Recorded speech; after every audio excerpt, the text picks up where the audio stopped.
Hello? Ito, sumagot, RJ. Hello po. Yes sir, ako po yung nakahuli.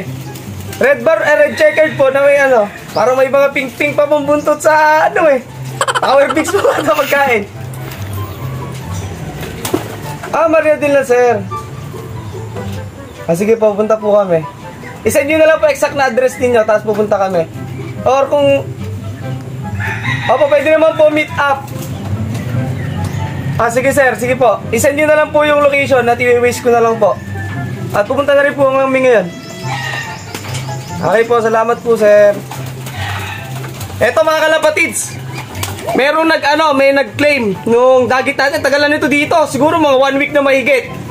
So, nagbigay naman siya ng mga information. Kaya lang singsing kasi, ala daw siyang picture. Pero yung picture ng ibon, so meron naman. So, tapos pamatik nga natin kung legit na siya talaga yung may-ari ng ibon na to. So, nakita ko lang doon sa niya mga kalas. Bago tayo pumunta doon, malapit lang naman. Dito lang din daw sa bayan namin. Itong mga pink-pink na to. So, check natin sa may sa picture niya kung legit nga ito yon. Saka yung singsing kasi, di lang niya alam, hindi niya matandaan. Pero yung kulay, halos pares naman sila nung sinend niya picture sa akin mga kalapatid. So, almost na to, magto 2 weeks na. Nadagit natin to, 3rd lap pa ata ng karera. So, pipilitin natin maibalik na sa tunay na amo itong mga kalapatid. Actually, yung ibang mga araw na wala na sa isip ko kasi nakapokus tayo sa mga kalapati natin sa taas. So, itong kalapati na to, nilagay ko lang doon sa may cage mga kalapatids para release natin siya once na may nag-claim na. So, sa tagal ng almost 2 weeks, walang nag-claim. So, nito lang mga kalapatids, kahapon ko lang siya na-contact. Tapos, tumawag naman, na-contact natin. So, subukan natin ibigay sa kanya personal para mas makilatis niya mabuti mga kalapatids. Pero, syempre, check pa rin natin kung legit na sa kanya talaga to bago natin i-release. Alright? So, samahan nyo kami na RJ. Doon lang RJ sa malapit sa Barangay 1. Malapit ako doon. Tingnan natin mga kalapatids kung sino yung pansir na yun. Ito mga kalapatids, nakarating na tayo dito sa location nung sa atin, nag-message na sa kanya tong dagit na ito mga kalapatids. Dito pa si Ikong kasama natin. Saka si Sir Jay na mga kalapatids. So dun yung kanyang lock, gawi dun. So tingnan lang natin mga kalapatids kung kung nandun na. Magtatawag na lang tayo. Ante, live na. Kadam na rin.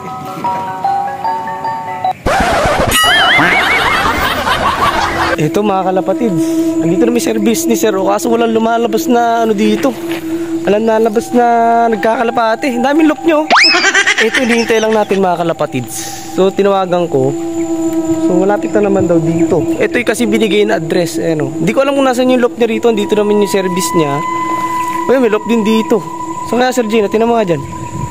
Oh, may color yellow, may color blue, may white. So ang daming loop dito mga kalapatids. Mamimili ka na lang talaga. So di ko alam yung nasa kanya dito. Ito, dala-dala natin kalapate. Dito sa daming loop. Magkakapit ba yung mga loop dito, Ikaw? Tabi-tabi mga kalapatids. So hintay lang kami dito siguro mga 30 minutes. Then tingnan natin pagka wala, tatawagan ulit natin yung may-ari ng kalapati na to. Mga kalapatids, mag-iisang oras na kami dito. Wala pa, nanginginig na ako So natawagan ko naman siya kaso ibang address yung binigay sa atin. Tingnan natin doon mga kalapatids.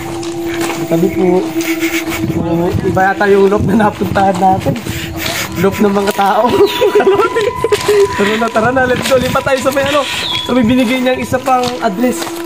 Ito na mga kalapatids, dito na kami sa may ibang sa pangalawa niyang binigay na sa kaya loop. Baka doon yung loop niya yung bahay na yun. Yun siguro Ito na mga kalapatids, yung pangalawang binigay niyang address sa atin.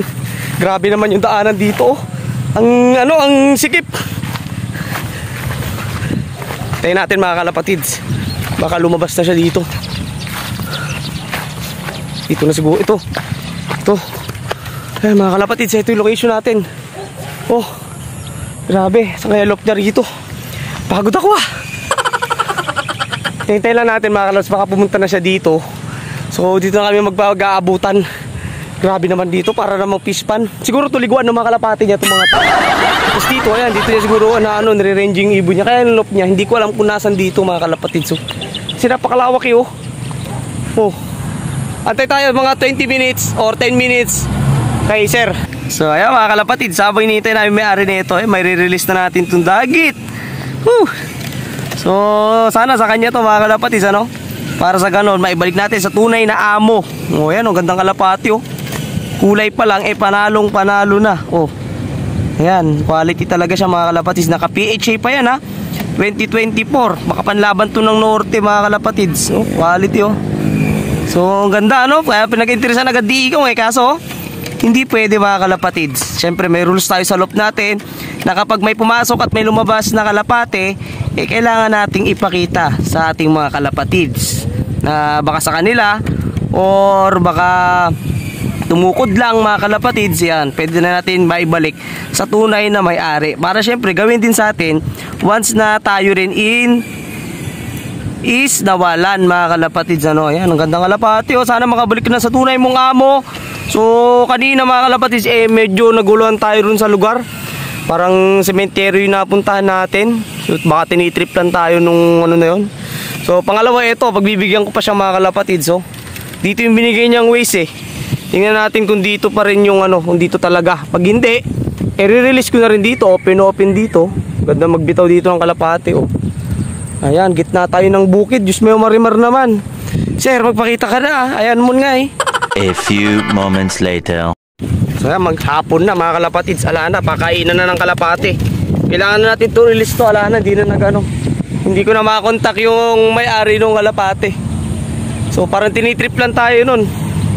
Pero ganoon pa man, re-release ko pa rin to. Kung kanino man tong kalapati na to. Ayan, re-release pa rin natin siya. Dito na din, para hindi tayo magsayang ng ano, ng panahon, oras sa gasolina. Oh, ayan, kanino man to, re-release ko na ang kalapati. Ayun na siya mga kalapatids. Tingnan natin kung saan siya dadapo. Ayun, gumanon, gumawi doon. Papunta kila ano, papunta sa proper, sa bayan. Oh, wala na. Ayan, ito siya, bumalik. Ayan, oh. Oops, medyo ano lang siya, banayad lang siya lumangoy. Lumipad. Ayun. Check natin kung saan ito pupunta gawi. Ito na siya. Oh, bumalik sa atin, oh. Parang dadapo pa sa akin, ah. Parang magiging free flight, ah. Ayan, nahanap niya yung bahay niya kung saan siya patungo. Ayan, madilim na rito na park. Madilim na dyan. So, ito na siya, naghahanap pa rin kung saan siya uuwi mga kalapatid. So, wala, akala ko totoo yung may-ari na nag-chat sa akin, eh. Na-scam na naman tayo. Ngayon, gumawi siya doon sa proper. Doon sa medyo maliwanag na part ng ano, proper. So, okay na mga kalapatids, na-release na natin yung dagit. So, nagkandalo-loko pa tayo dun mga kalapatids. Pero importante, na-release na natin siya. So, ito ngayon mga kalapatids, papakain na tayo. Kaya dito na tapos yung video natin. Kasi nga, nagmamonitor pa ako ng mga ibon natin na pangkarga sa last lap. So, maraming salamat sa panunod mga kalapatids. Sa dagit, may-ari ng dagit na yun. Mapanood mo man to, ayan, na-release na natin mga kalapatids. Maraming salamat, ingat!